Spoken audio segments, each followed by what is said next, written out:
Greetings and welcome back to the channel, guys. Welcome to my little love boat here, Mr. Horse and his love boat. Today we're going to be covering a build that I like to play. I'm new to this kind of play style, but I think it has some merit to it. Quick disclaimer, this is not a meta build, but you didn't click on this video because you thought it was a meta build. You clicked on this because you knew it was a non-meta build, and that's what you like, and that's what I like, and that's why we're all here. So let's talk about it. So what is this? This is Fan and Nameless Sword. Pretty nice playstyle. I do like the Fan a lot.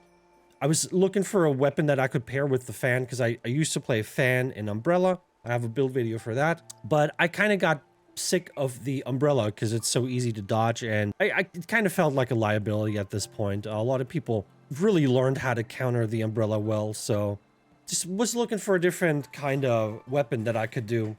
And yeah, I went through a couple different weapons. And I ended up with the amazing Nameless Sword. Out of the two swords, this is my favorite. The other one probably would work too, and I'm probably gonna try the other one as well. But Nameless for now. The reason I like to play stuff like this is because I don't like two melee weapons. I don't like to have two weapons that do the same thing. And I know, yeah, you can combo well with the spear and all. Yeah, it's great. I'm not really into that kind of stuff though. I always want a second weapon that does something that my main weapon doesn't do. And in this case, this is range and some defense. Because the sword just doesn't... I mean, the sword does have range, but it's a different kind of range. And it doesn't have any real defense, so that's why we're using the Fan. Okay, let's look at the build. Enough yapping here. I'll make it short and quick. We're using Eagle Rise on the body, and we're using Hawkwing on the weapons and jewelry. The reason is, honestly, I don't think sets matter too much. When I swap out sets, I never really notice anything crazy. I don't really notice any difference. I tried the same build with the Jadeware set, and in testing, like in PvP, I didn't really see a difference. But in testing on a training dummy, it definitely felt like the Jadeware, for some reason, wasn't quite doing the same amount of damage. It fell a little bit short, so I went back to the Hawkwing set. But hey, you use whatever you feel comfortable with. So no like super strict set recommendations here, because I don't think at this state of the game they really do much. So whatever you want to use, if you feel more comfortable using like calm waters or something like that on your body, hey, go for it. Go for it. Eagle Rise is decent though, but yeah, don't take it as the end all be all. Let's look at the stats here. So we get crit rate, max physical, min physical, body, and crit rate here. That's not bad. 4 recommended. And then when you remove your stagger control effect with a control removing skill, increase your chi damage by 20 seconds. This is not really what you want, but it's okay. You know how the RNG is. I made a video about the RNG if you want to kind of take a look at like what kind of layers of RNG there are in this game. Go check that one out. On the armor here, we got double precision, very nice. Max physical, Art of Spear damage boost. This is of course completely useless, but you know, I can't change it now. Got some agility, which is decent, and then reduce damage taken by 20% when you are staggered. By the way, I have only arena attunements in case you're wondering. I don't use normal attunements, I only use arena attunements. So in case you're wondering what these attunements are, they're all arena. The 20% damage reduction when you're staggered is probably the most important one. I think there is a gold version of this that gives you 28%. So if you can get that one, that would be the preferred one. But you definitely want to get the damage reduction when being staggered. That's going to help you a lot because you know how it is. The dual blade players, they're basically going to play by themselves. They're not even going to let you get any hits in. So having that extra damage mitigation definitely helps. And then on the leg armor, got max HP, max silk bind, precision, crit, and momentum. 3 recommended, not bad. And then after dodging an enemy attack, recover 6% of your max HP. That's a good one. You definitely want that one. Being able. But this is basically calm waters, but better on just one piece of gear. So you can basically get like a similar effect to calm waters with just this attunement. And of course, if you want to use calm waters and kind of double up, you know, go for it. You know, get a little bit extra healing out of your dodges. The thing with me is I'm not good at dodging, so I don't really get too much value out of this, but it's definitely nice to have. Probably the best one out of the attunements that you can have on your leg armor. Looking at the bracers here, max HP, max spell strike, max fizz, min silk bind, and min stone split. The min ones are pretty nice, even if they're not like, you know, the appropriate path, they still go towards the damage, and the min, as far as I understand, are preferred to the max. But of course we have max spell strike, max physical, which are recommended, and then the 2 min of the other paths that will still go a long way, because we do have silk bind, of course, and the stone split we don't have, but it will still factor into your fan or sword damage. And then we have increased chi damage dealt by 25% upon successful deflection. I think that's probably the best one. It's probably the one that you want to have, because it means that if you successfully deflect, you're going to break a lot more chi on your opponent than you would normally do. 25% is a pretty big deal. So it's going to be a lot easier for you to really break your opponent's chi and then execute them. So that's definitely one that you want to have. Okay, let's look at the weapons. On the sword, we got max stone split, max physical, crit rate, affinity, power. Pretty decent sword, not gonna lie. The max stone split, of course, a little out of line here, but still benefits us. We still get damage out of the max stone split, so don't worry about it. And then 4 recommendeds, 3 of them gold. You can't complain. And then we get tenacity for 1.5 seconds after damaging a target. With a counterattack skill, you know, tenacity is always nice to have, so taking that one. Unfortunately, I do not have a gold fan. Technically, I do, but I don't want to take this one. You might want to take this one, because you look at this like, oh man, 4 gold stats here and much higher mastery and all. And that's true, and you could definitely use that. The reason I don't want to give this one up is because of the attunement that we have. So we got max spell strike, execution damage boost, which is, you know, I guess it's good, but it's not great. I probably would prefer something else.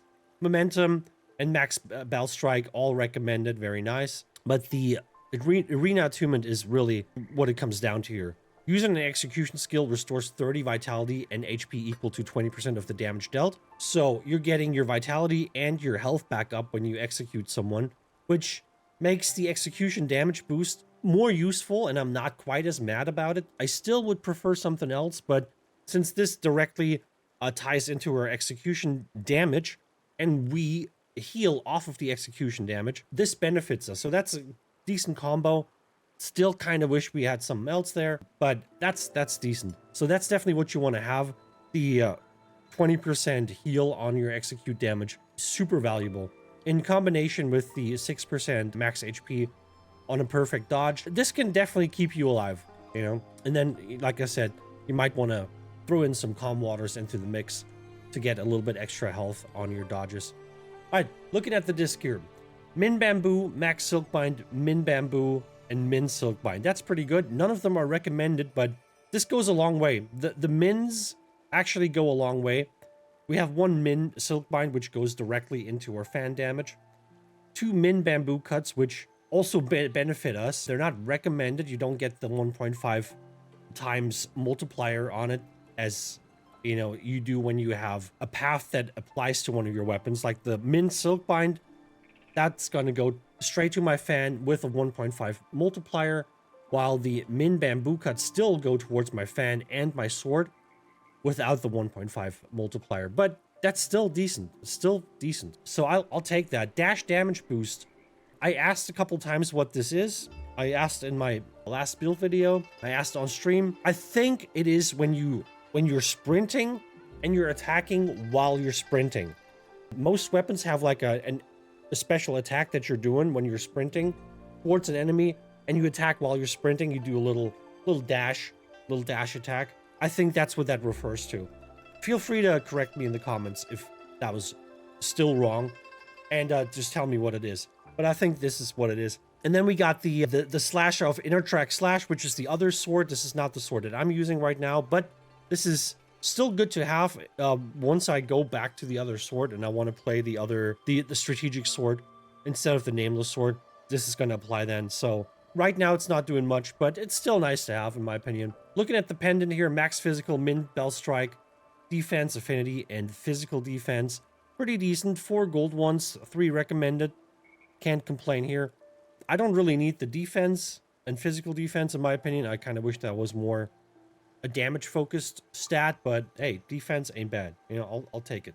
And then we got Sword's Light Attack. Applies 1 stack of Sword Mag to the target hit. Sword Magnet lasts 4 seconds. Explodes upon reaching 5 stacks, dealing 10 chi damage.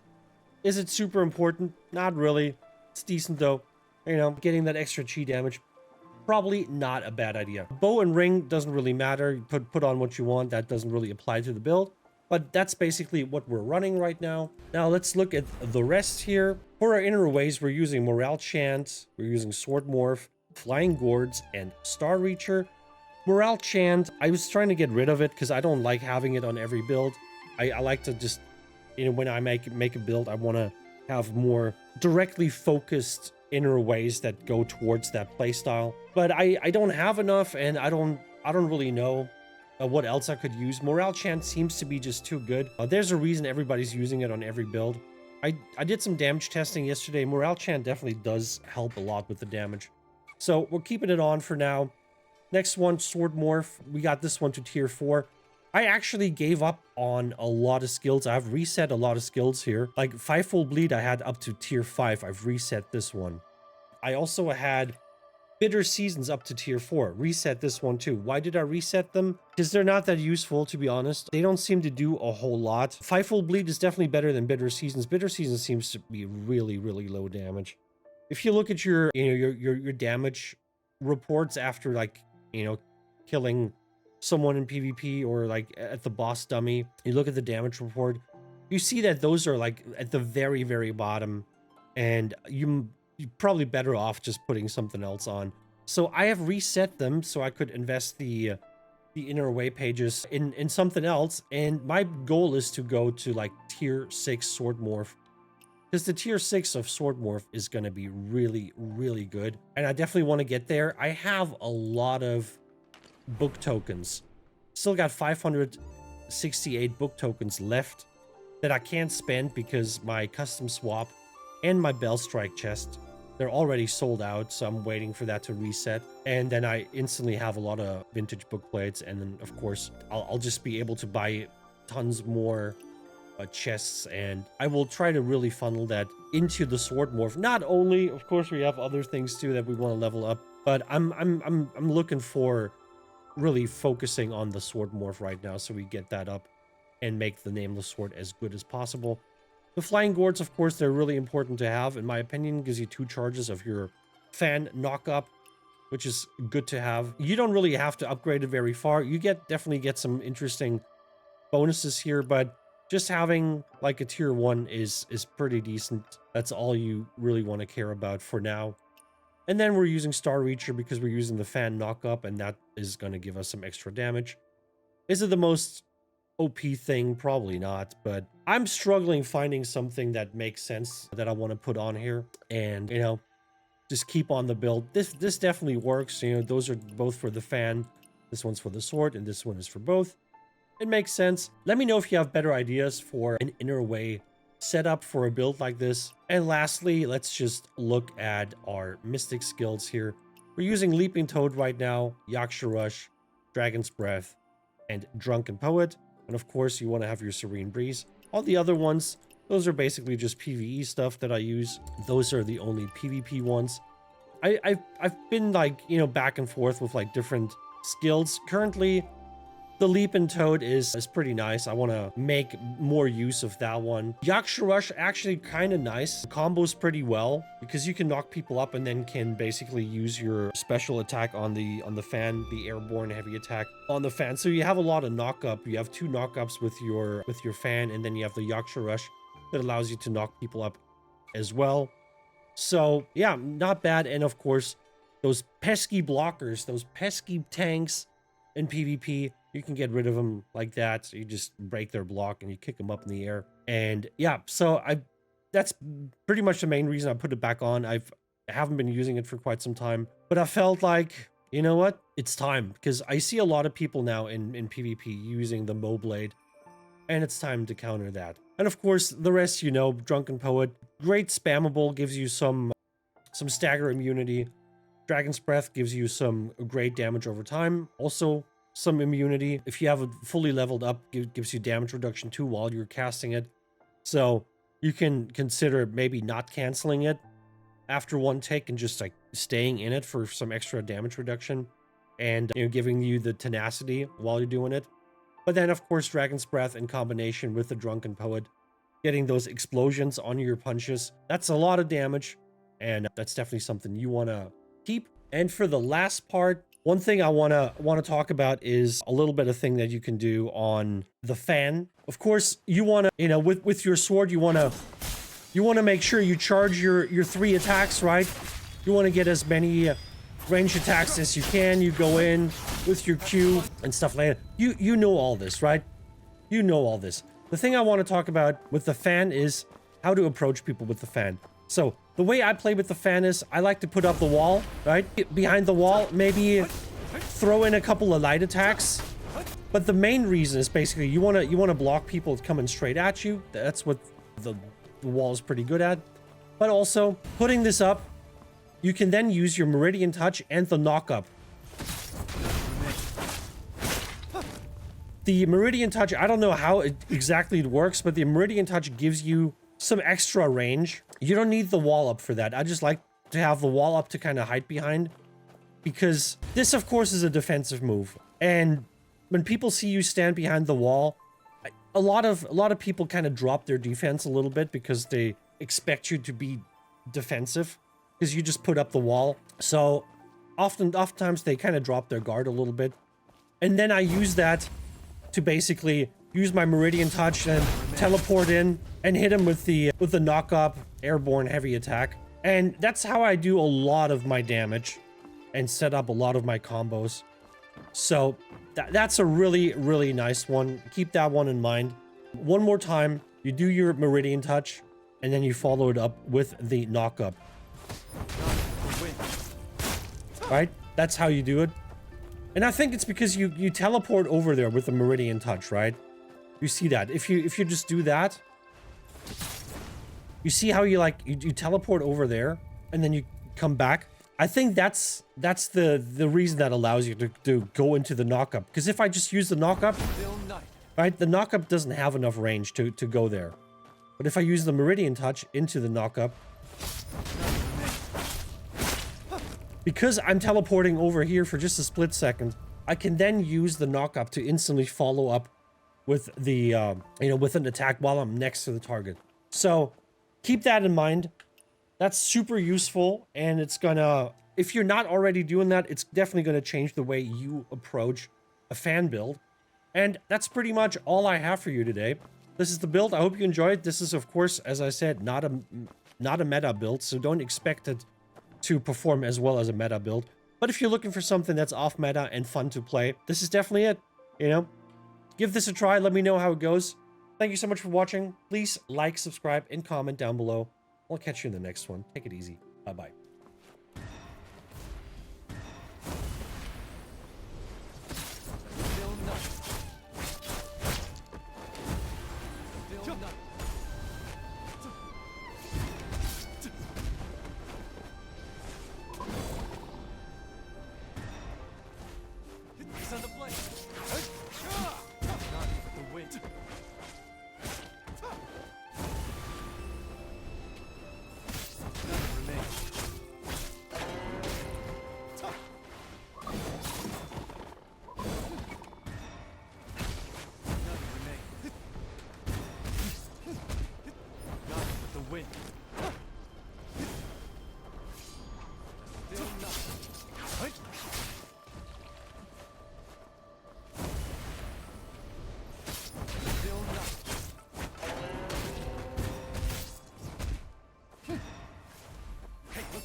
Don't do it! What is this shit?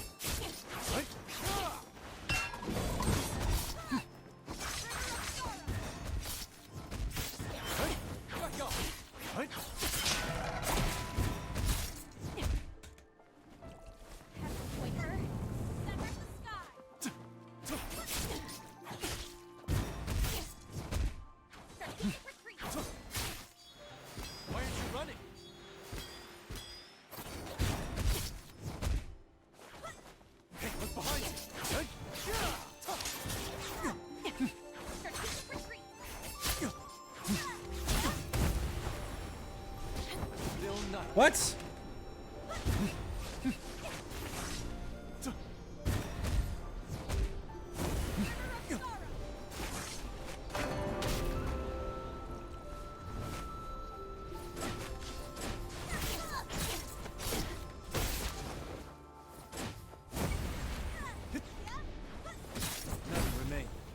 How is this not hitting?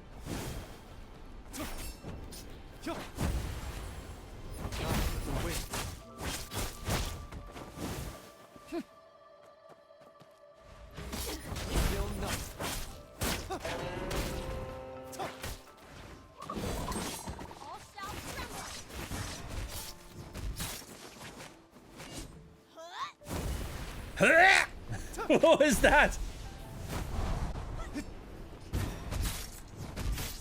What was that?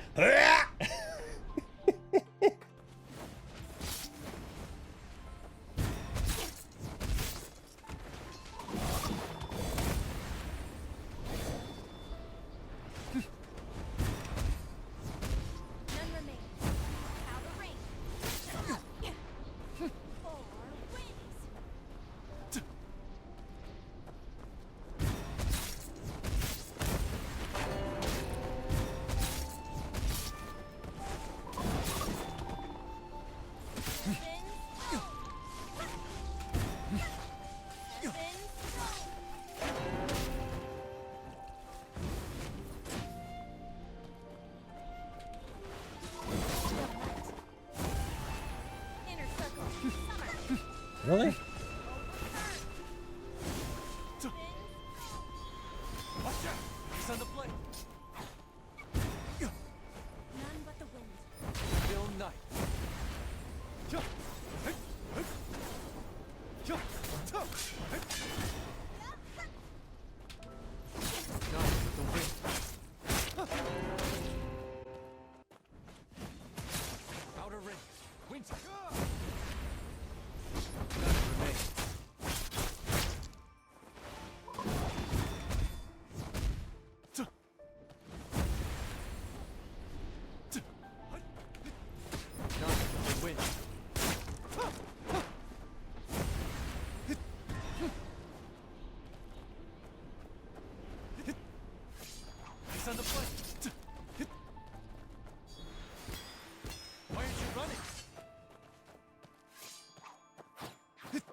See this? How he like changes direction mid-air?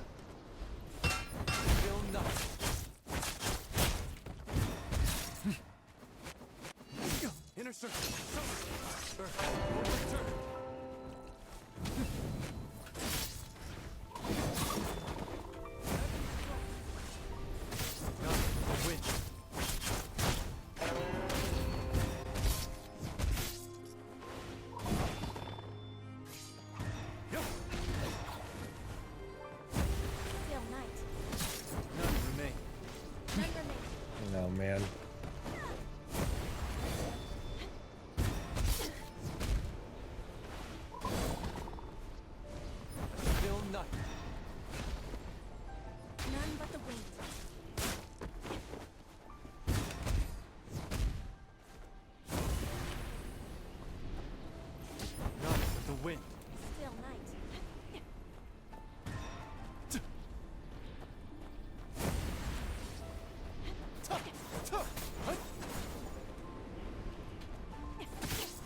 What?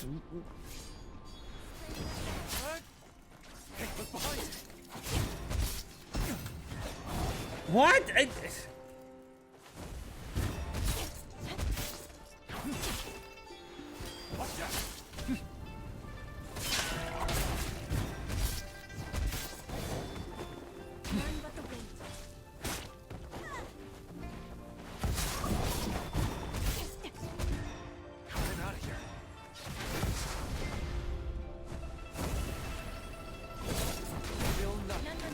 Oh no, why are you getting this?